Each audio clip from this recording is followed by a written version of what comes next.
Olá, sejam bem-vindos a essa jornada da sua preparação para um parto digno e seguro.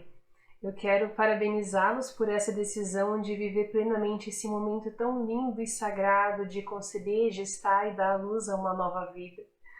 Eu estou muito feliz por poder orientá-los nessa caminhada e saibam que eu estou aqui para vocês, qualquer medo ou dúvida que possa surgir. Eu estou aqui para trazer à luz das evidências, daquilo que os estudos mais recentes apontam que é o mais seguro, mas também para ser amparo, alento e auxílio. Vamos juntos!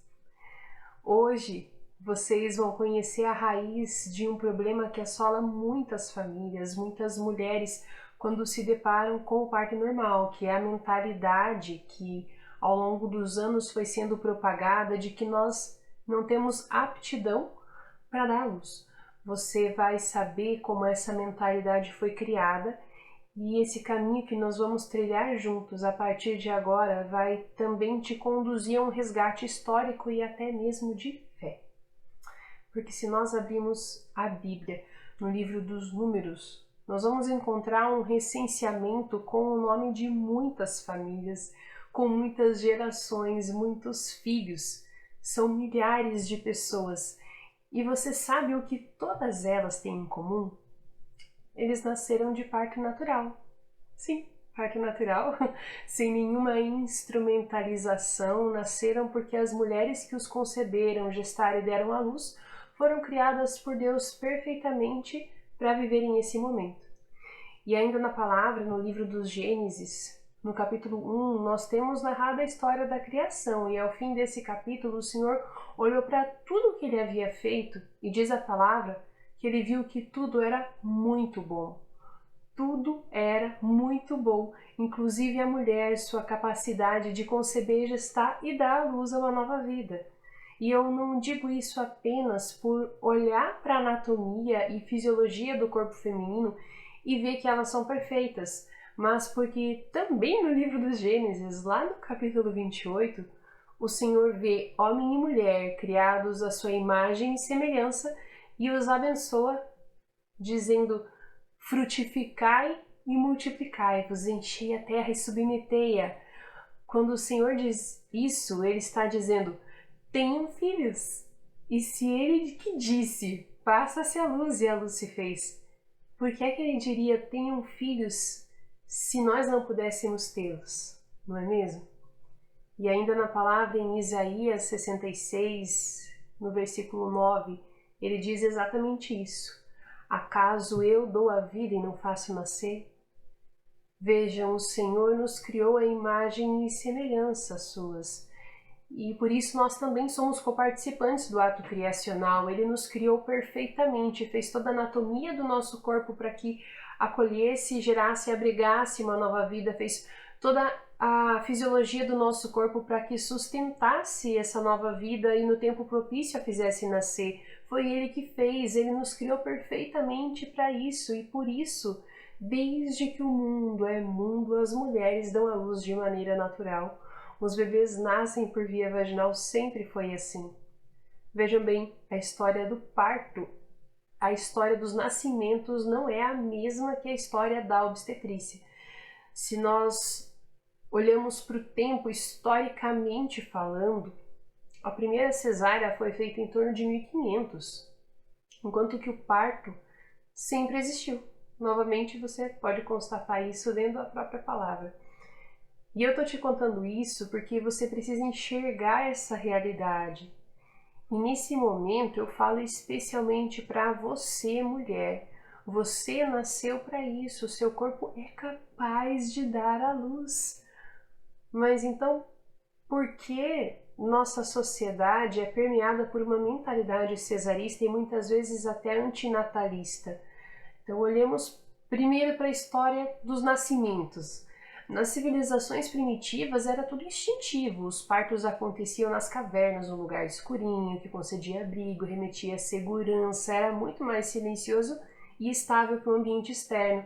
as mulheres davam à luz nesse habitat, inclusive há pinturas rupestres onde os partos são representados verticalizados, né? Veja aí o instinto quando nem se conhecia as leis da gravidade. E seguindo, quando as comunidades começaram a se organizar, a ter vida mais civilizada e menos selvagem, o parto continuou a ser um evento feminino. E as parturientes eram amparadas por outras mulheres, geralmente mais velhas, e que já tinham passado pela experiência de dar à luz. Muitas vezes eram suas mães, avós, e estavam em suas próprias casas, em seu próprio quarto. Novamente, né, um lugar seguro, aconchegante, acolhedor. Geralmente os homens ficavam em outro cômodo, enquanto que essas mulheres que vinham para amparar aquelas que estavam para dar à luz, a rodeavam, supriam suas necessidades de água, comida, calor, estavam atentas ao que acontecia com aquela mulher, outras ainda cuidavam da casa ou até mesmo dos outros filhos dessa família. Então eram momentos permeados por rituais, como nós podemos também notar nos filmes de época. Havia uma bacia com água quente, panos amarrados na cama para puxar, as parteiras, os chás, um ambiente familiar, onde o conhecimento ancestral, o instinto ainda prevaleciam.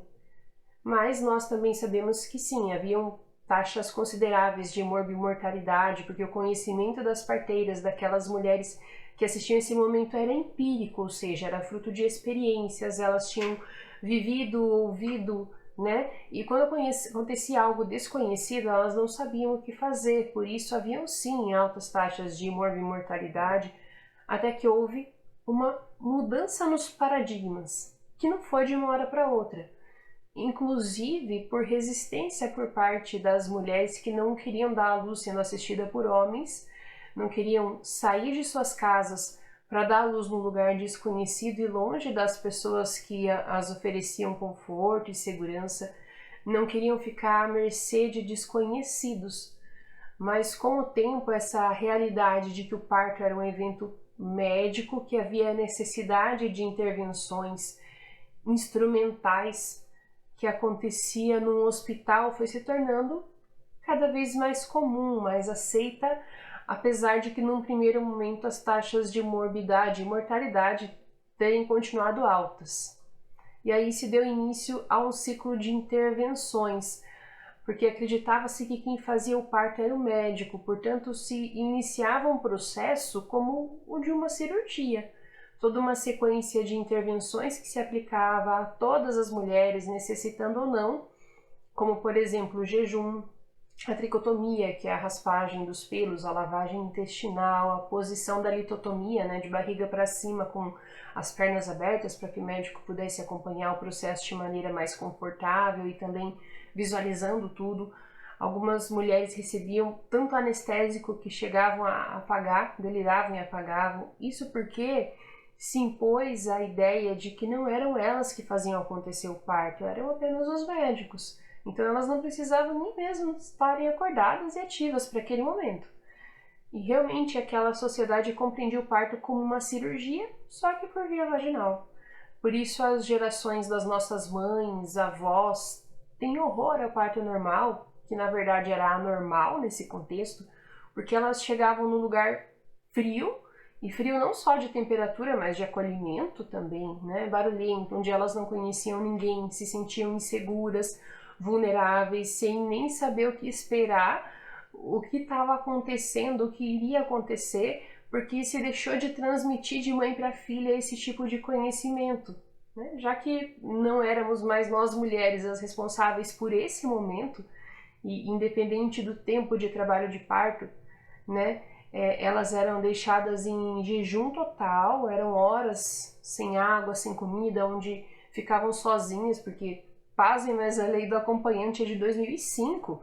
Durante todo esse tempo, a grande maioria das mulheres ficou sozinha num centro obstétrico dando à luz aos seus filhos, né? Sendo submetidas a intervenções vexatórias, né? Como a lavagem intestinal, as posições desconfortáveis, sendo que deitada as contrações doem muito mais, né? A posição ginecológica não é favorável para o nascimento, aumenta o risco de laceração, sem contar as intervenções que surgiam para acelerar o trabalho de parto, como a manobra de Christeller, que é quando um profissional empurra a barriga da mulher, a episiotomia, que é aquele corte na vagina, fora a falta de preparo, muitas vezes, daqueles que acompanhavam esse momento, no sentido de estimular aquela mulher, amparar, acolher.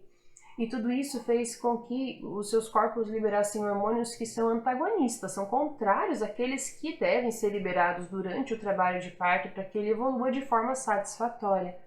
Então tudo se torna muito sofrido, muito difícil e até humilhante em algumas situações.